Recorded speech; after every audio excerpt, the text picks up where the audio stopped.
United Airlines has grounded its Boeing 737-9 jets and has therefore suspended flights with the variant that is massively under the spotlight. The grounding by United Airlines has, at least for the moment, been labelled as temporary. However, it has seen all 79 delivered units pulled from service as part of a thorough review process.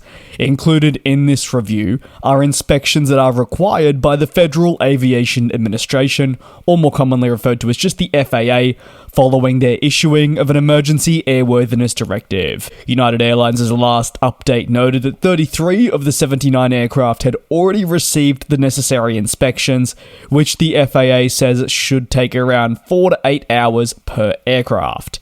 A United Airlines statement revealed that the airline is in close communication with the FAA and is trying to generally seek clarity on the inspection process and the requirements that are present to be able to return the 737-9 to service safely.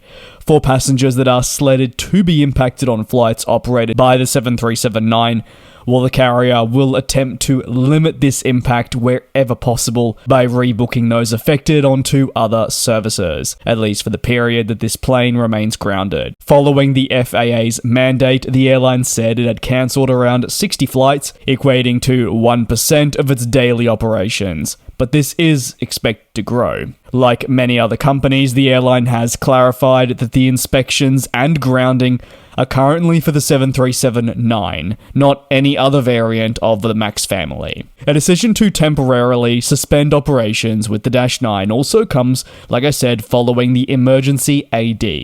The AD covers a total of 171 aircraft right around the world, and also applies to the countless 737-9s flying in the United States with Alaska Airlines and United. The Federal Aviation Administration says that its priority rests with the safety of those who will be boarding future aircraft, and as a result, assurances need to be made that when the aircraft re-enters service, it is safe to do so. Currently, you could probably say that customers right around the world do lack the necessary clarification surrounding the inspections as the investigation continues. This incident is still very raw, occurring just over 24 hours ago. The NTSB held a press conference in the late hours of Saturday the 6th of January 2024 local time, with the chair making a plea towards the general public to find the missing door of the aircraft that blew out of that Alaska 737-9. So more than 24 hours on, they have not located this. This blowout sparked the grounding, however an airworthiness directive further increased the concerns. It's important to note that incidents like what we've witnessed on the Alaska MAX are never ideal, but you could definitely make the argument that this doesn't come at a very good time for the American plane maker. Boeing is currently attempting to certify the two remaining variants of the MAX series, that is your Dash 7 and your Dash 10, which have already both encountered substantial delays.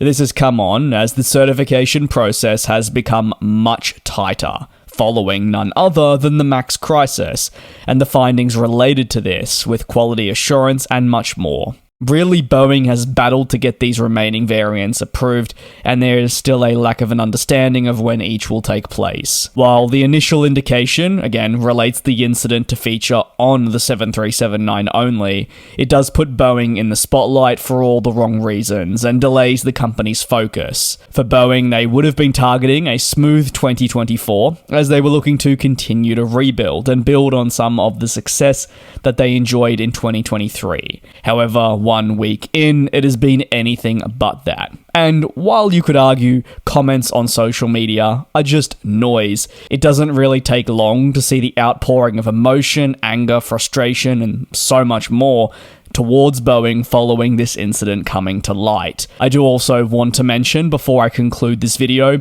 that this is a constantly moving incident. Therefore, in terms of a video being recorded and maybe one day later, the information may be a little bit outdated as something may have occurred. I will do my absolute best to continue bringing you as up-to-date developments as possible, but just be mindful that the situation is ever evolving and changes are continuously happening. With that being said, you can let me know your thoughts down below in the comments. Thanks a lot for watching again. I do appreciate you tuning in here on the channel. It does mean a lot. Take care. I'll see you next time.